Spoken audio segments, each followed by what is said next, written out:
Assalamualaikum warahmatullahi wabarakatuh. Perkenalkan, nama saya Dika Setiadi dari kelas Farmasi B. Saya membuat video ini untuk melengkapi tugas responsi praktikum instrumen. Langsung saja yang pertama, saya memilih metode HPLC atau KCKT, kromatografi cair kinerja tinggi. KCKT sendiri merupakan sistem pemisahan dengan kecepatan efisiensi yang tinggi. Karena didukung oleh kemajuan dalam teknologi kolom, sistem pompa tekanan tinggi, dan detektor yang sangat sensitif dan beragam sehingga mampu menganalisa berbagai cuplikan secara kualitatif maupun kuantitatif, baik dalam komponen tunggal maupun campuran. Pemisahan komponen-komponen berdasarkan kepolarannya, artinya komponen pada suatu analit atau sampel akan terpisah berdasarkan sifat kepolaran masing-masing komponen. Dalam suatu sampel, jika kepolarannya lebih mirip dengan fase diam, maka sampel akan berinteraksi dengan fase diam atau fase gerak lebih lambat, dan jika kepolarannya lebih mirip dengan fase gerak, maka sampel akan bergerak terdistribusi lebih jauh dan lebih cepat dengan bantuan pompa. Fase gerak atau fase cair dialirkan melalui kolom detektor. Selanjutnya, saya memilih sampel paracetamol. Alasannya mengapa?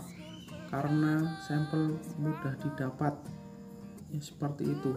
Dan kali ini menggunakan metode HPLC atau KCKT. Mengapa menggunakan metode HPLC atau KCKT dalam uji ini? Dapat disimpulkan dari atau bisa dilihat dari keuntungan pada metode KCKT ini. Keuntungan dari metode KCKT ini sebagai berikut. Dapat dilakukan pada suhu kamar.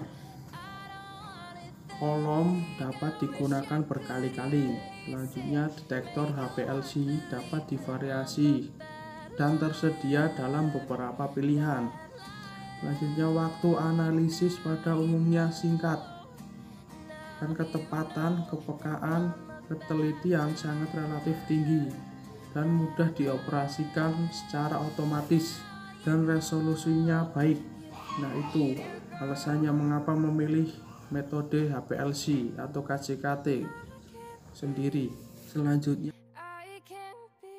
yang pertama, perhatikan pipa selang outlet sudah terletak pada penampung yang benar, karena ini penting untuk menampung limbah proses analisa.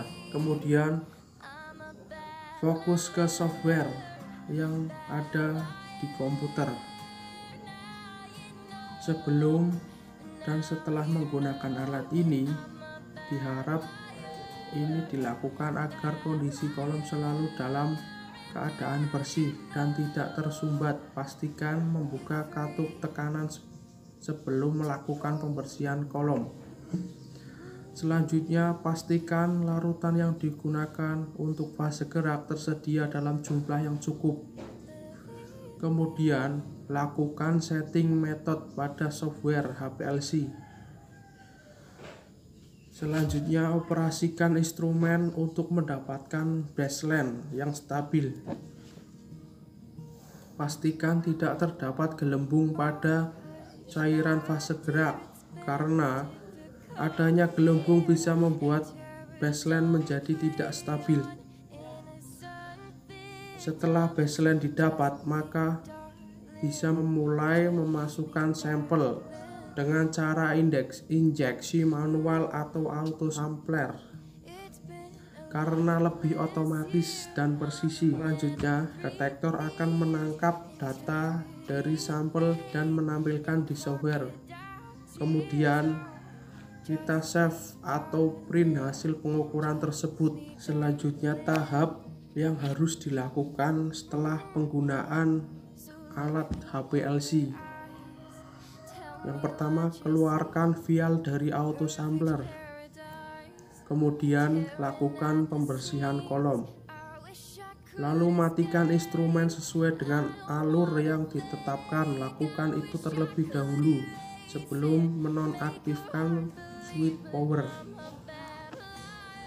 Kemudian matikan komputer dan cabut daya sumber. Lalu tutup HPLC dengan cover atau cas lain.